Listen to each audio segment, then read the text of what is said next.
Give me your first team All-Americans, because we had a conversation about this a little bit earlier. But is Cooper Flag?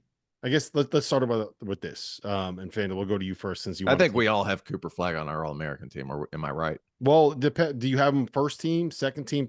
He's somewhere. I'm just curious, like where you have him, Fanta. So I have Mark Sears, Yep. R.J. Davis, Yep. Hunter Dickinson, Yep. Caleb Love, Yeah. and Alex Caravan. Okay. So I had 6. I added Caleb Love, Caravan. I feel like they're neck and neck, but I put Cooper Flag in there. But all the other, I mean, exact same, just Dude, Cooper Flag. Hold on. No, like no. Yeah. No, it's an All-American. Players. Yes. It's All-American. There's like, no, yes. This is what we're doing now. It's participation season. I'm going 6. I got 6. I actually, the Caravan Caleb Love, if I had to give the benefit of the doubt, it'd probably be Caleb Love. But Cooper Flag there. And then Alex Caravan being number 6. Okay. I have Cooper Flag on my first team All-American team. I also have R.J. Davis. I also have Mark Sears. I also have Hunter Dickinson. I have Alex Caravan. Okay, I have Caleb Love third team.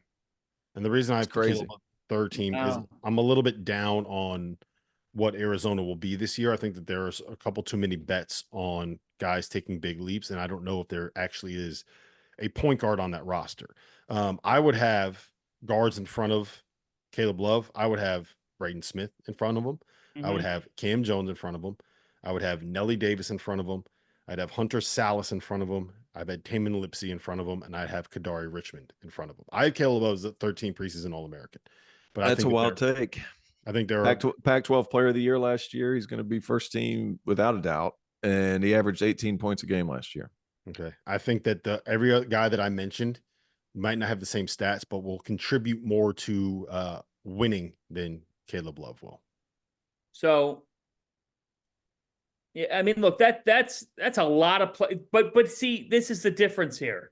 Sometimes when we're voting on this stuff, not all the players contribute to winning. That's a fact. You could be an All-American player, but not contribute to winning. This is kind of where my Hunter Dickinson's take stems from, of the spotlight that was on Zach Edey last year. Nothing could be on the same degree on one individual player, but I am putting that spotlight on Dickinson. Because to me, if you've had the career that he's had, All-American accolades, you were at Michigan and now Kansas, you're playing for one of the greatest to ever do it in Bill Self. Is the expectation not to be leading the Jayhawks to the Final Four?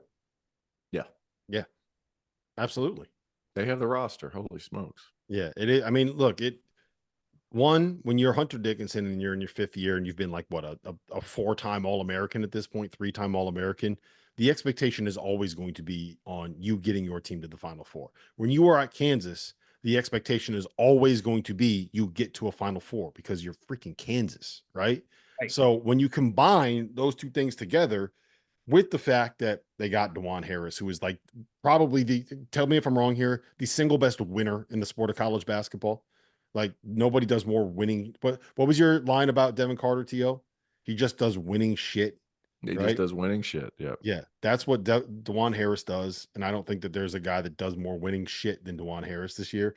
You got scorers, you got shooters, you fix some of the holes that you have. You got the best glue guy in college basketball, and KJ Adams. Like all the pieces are there. And oh, by the way, that guy Bill Self, I think he knows a little bit about. He's pissed. Yes. He's pissed. I love it. So, yeah, I think a lot of pressure rides on Hunter Dickinson, but I think it's also something where he's not like, if he has to do it all, then a lot of shit went wrong for Kansas. Does that make sense? Like he's going to be the focal point, but he's going to be at his best if everybody else if there's like 6 guys averaging double figures and he's at like 17 and 10, right? Yep. So I don't know. We'll see. Hey, another storyline. Can I throw this in there? Yeah. Villanova. Like, we're gonna have to figure it out over there, Kyle.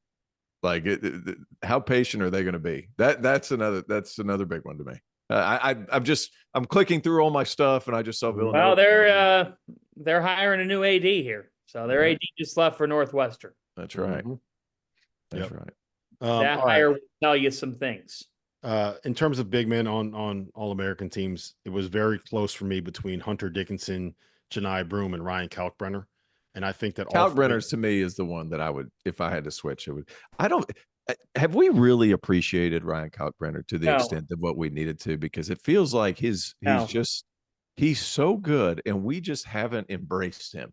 Like, well, he should, without a doubt, should be preseason big. Yeah, we have, but preseason player of the year in the Big East, without question. And like, should he be first team? Oh, yes. Are we putting too big of an emphasis on offense? Because defensively, he's been the most impactful big man in the country for how many years? 2? He has shot at least 64% from the floor. Now, I know he's a 7'1" big man, but he might be taller than that. He's threatening for the all-time NCAA career field goal percentage mark. Yeah. Like you might have a career field goal percentage mark of 66, 67% when it's all said and done. Yeah. Last year, I mean, they don't win the Oregon game without him.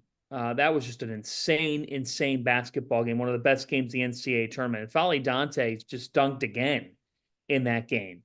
But for me, like, I look at Janai Broom is an interesting case because I don't feel like he. Hold on Calc real quick. I'm going to put that in the context for you, right? Yeah. This is season 1, 2, 3, 4, 5, 6, 7, 8, 9, 10, 11, 12, 13, 14. This is season 15 for Greg McDermott at Creighton, right? Before Ryan Kalkbrenner got there in the 2020-21 season, he had never had a team that ranked higher than 46th defensively on KenPom, right? Kalkbrenner's first season there, Creighton ranked 32nd defensively. The last 3 years where Creighton has been competing for Big East championships and probably the best version that we've ever seen of Creighton in the Greg McDermott era these last 3 years. No, best ever. I say that with all due respect to the Doug McDermott teams. I think these last 3 have been, especially the last 2, have been as good as we've ever seen Creighton be. They were top 25 defensively all 3 years. Greg McDermott is not a guy that's known as being a defensive coach. He's not a guy. We give him all the credit in the world for being an offensive genius and some of the stuff he puts together. They've been top 25 defensively each of the last 3 seasons because of Kalkbrenner's presence. And you're 100% right, T.O. I think he's the most underappreciated star, underappreciated great player in college basketball. That's a great. And he is a 3-time Big East Defensive Player of the Year. I believe I'm right. I will check this. There's never been a 4. Never. Because they usually don't last 5 years. they don't usually last that long. So to be a 4-time Big East Defensive Player of the Year is just absurd.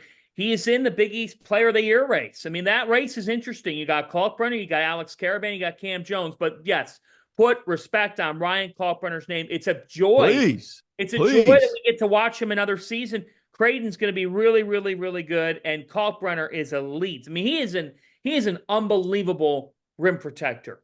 He never fouls. He never fouls. Am I wrong for saying this? Okay, I really think Janai Broom is a good player because of where Auburn stands. And I think they could be, I think they're 2nd or 3rd in the SEC heading into this year. Feel free to push against me on that. But like, I just feel like Broom doesn't get enough juice at all. Is there a reason why, other than he's playing for Auburn and not a blue blood? Is it how Auburn plays with their guards? I think it's overshadowed. Yeah, I think it's the way that they play. I think it's the fact that he's in a program where the biggest star is going to be the biggest personality, aka Bruce Pearl, and the fact that like he's kind of the steady Eddie in the sense where when you talk about Auburn, you talk about we know what you're going to get from Janai Broom. Whether or not they win at a certain level depends on what you get from their guards, because it's so important for Bruce Pearl to have like that really big scoring lead guard. I think that to me, that's what it is. It's just kind of when you got a guy where he's going to get, 17 and 9 every single night, it kind of limits what there is to talk about there. I don't know. T.O., if you have a different opinion. I don't. He's good. He just there's nothing super duper flashy about his game, and it's, to be honest with you, it's not even that it's not flashy. It's just kind of he's so productive, but it's kind of strange to watch. I don't know. I don't know. He deserves more attention. Yep, I'll give you that too.